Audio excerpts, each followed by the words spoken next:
Well, how about a little sneak peek at the 2022-2023 winter? Yeah, thanks for clicking on to Vogan's European Outlook.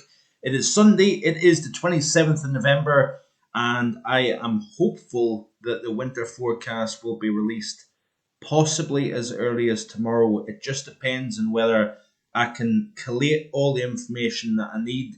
The verdict is still out, but I want to just show you very briefly what I'm looking at and what I'm talking about in terms of what goes into the winter forecast for this year. So it is going to be my 13th winter forecast. Just amazing actually how time has went over that just over a decade period. And it is interesting that the things have changed. The overall net ocean temperature profile has changed, and therefore I think the parameters to forecast in long range has also changed. So it is a bit of a tough call, if I'm being honest with you. But certainly I'm excited to release this, and it'll be interesting to see exactly what happens next as we step into the winter period. Certainly, the Arctic Oscillation and North Atlantic Oscillation could not be more impressive in terms of favouring cold weather. This is the NAO forecast. We are going a little bit positive, as you can see here, but then it takes a bit of a nosedive as we step into the week one of winter across the northern hemisphere. So this is the NAO, this is the AO, and it too is going into firm negative territory. And I do believe it is a direct consequence to the late season tropical activity in the Atlantic. Also, the Magellan Oscillation is rotating back in the favourable phases that produced the UK's coldest September, or coldest second half to a September since 2012. Now, there is interesting correlations with 2011 with the current solar state that we're in, cycle 25. There is also interesting similarities to the fact that we've got La Nina in places as well. But the overall net temperature of the global oceans is higher than it was a decade ago. And I think that is kind of messing with my head slightly when it comes to forecasting this upcoming winter season. Now, we had a negative IOD, or Indian Ocean Dipole, during the autumn season. That was firmly negative. It looks as if it's going neutral for the winter season overall. But let's have a quick look here. So we're currently in solar cycle 25, and it is similar in terms of sunspot numbers and whatnot to 2011. So I'll kind of go on to talk about that. I'll show you Hathaway's sunspot number chart, which I've showed quite often in years gone by. Also interesting, the comparisons to the La Nina. We're in a triple dip La Nina, and we've only seen that twice since 1950. We last seen it occur in 2009. 1999 to 2001 was a triple dip La Nina, and then you have to go back to 73 to 76. That period had a 3-year La Nina as well. What is interesting is the fact that we see the global temperature response, the atmosphere within the lower troposphere, the response to the La Nina and the El Nino. Interesting enough, actually, when you look at the La Ninas and those triple dips, it was following a strong El Nino just before the 73 to 76 La Nina, and it also followed the super El Nino of 2000 and we've seen it in 2015-16, of course, but we also seen it in 99 to 2001. That triple dip La Nina followed the super El Nino of 97 and 98, and we're kind of seeing the same scenario taking place this time around. Of course, we had the super El Nino back in, I think it was 15-16, or 16, 17. Sorry, I'll have to just make sure that I've got some of these dates and figures correct, obviously, before I release this forecast. But it's interesting. We had the Super El Nino, and then we've had a 3 year La Nina. Now, the thing about it is that we are seeing the rise every time a Super El Nino goes off. So 97, 98, we've seen the rise in the lower tropospheric temperature. The global temperature rose as well, of course. Then we've seen the big dip around the around 2000, 2001. We've seen the dip, so the global average temperature dropped below normal. Then it rose once again. It took another dip following another strong El Nino period around the solar maximum as well, by the way. So, we're correlating the solar maximum, solar minimum, the La Nina, El Nino in the Pacific. So, a lot of things to consider here. But we notice here this big dip around 2008, 2009. So that was a double year La Nina. And then, of course, we're seeing an El Nino around 2009. Of course, we had 2009-10 winter, which was the coldest since 78, 79. Then we've seen another drop with the global average going below normal once again. But interestingly enough, what is eye-catching about all this is the fact that we're seeing, of course, the rise towards the most recent Super El Nino. We've seen these double dips, but you notice here that the double dip does not go below average, below normal. We've seen this kind of reaching a new plateau. The temperature drops, but less so than the previous. We see the rise once again and the drop, but it's all staying but above average here, which is quite noteworthy. So you're asking the question, why is that the case? Now, I do believe that each Super El Nino that goes off, it releases a tremendous amount of water vapor into the atmosphere. Therefore, the atmosphere warms in response to that. I think the global sea surface temperatures have been warming, particularly so the North Pacific, the North Atlantic. Therefore, the land areas surrounding each side of these ocean basins are warming in response to the warming of the oceans.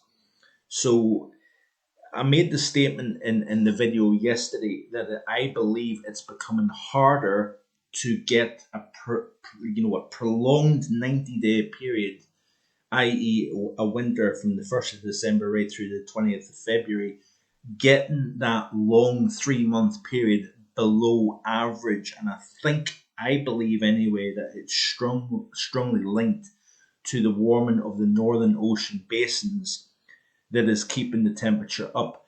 That does not mean, however, that we can't get cold. We've seen it, just last February, the coldest temperature in the UK for February since, I think, 1953, and the coldest overall temperature since December 1995. So just because we've got warmer than normal oceans, we've got an overall warmer planet, especially across the high latitudes, does not mean that we can't get cold and record-breaking cold. But you can definitely see where there has been changes. Do I believe that it's man-made, or do I believe it's cyclical nature doing its thing? I believe it's nature doing its thing. I know I'm going to upset people by saying that, but I still strongly believe that all this is within the balance of nature. And, we are significantly warming the oceans within the Northern Hemisphere at the moment. I do believe that the AMO is likely to go back cold once again at some point. But until it does so, we are going to continue to keep this higher than normal plateau, warmer than the previous and whatnot. You can see here the steady climb from around about the era 2008, 2009 up to present day. We've been seeing that warming. Now, we are seeing some of these dips in the temperature here back slightly below average on a kind of singular month period. And I think that is in response to the La Nina that's going on at the moment. I think there is a tug of war between ocean and atmosphere and temperature and whatnot. So this is a factor that I'm taking into consideration, looking at the Arctic sea ice, which I think is in the middle of the pack of recent years. There has been fluctuation between healthier than normal Arctic sea ice during the early portion of the autumn season. Took a bit of a dive, I think, during the autumn season itself. And then we're kind of sitting in the middle ground at the moment.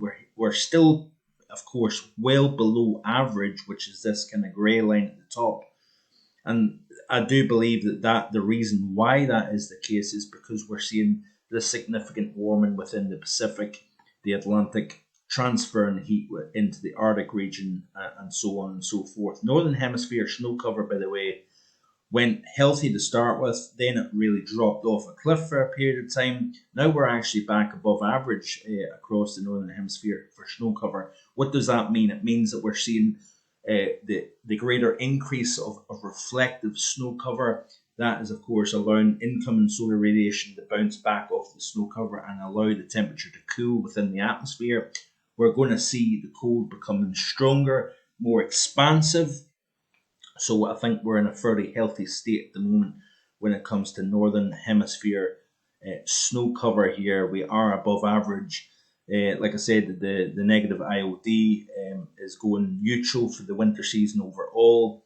The westerly QBO, so that is the belt of winds at jet stream level within the tropical atmosphere, is westerly. It was easterly last winter, and a fat load of good that did, of course, because we tend to find that easterly QBO winters favour colder, tends to actually cause frictional effects on the polar vortex across the pole itself.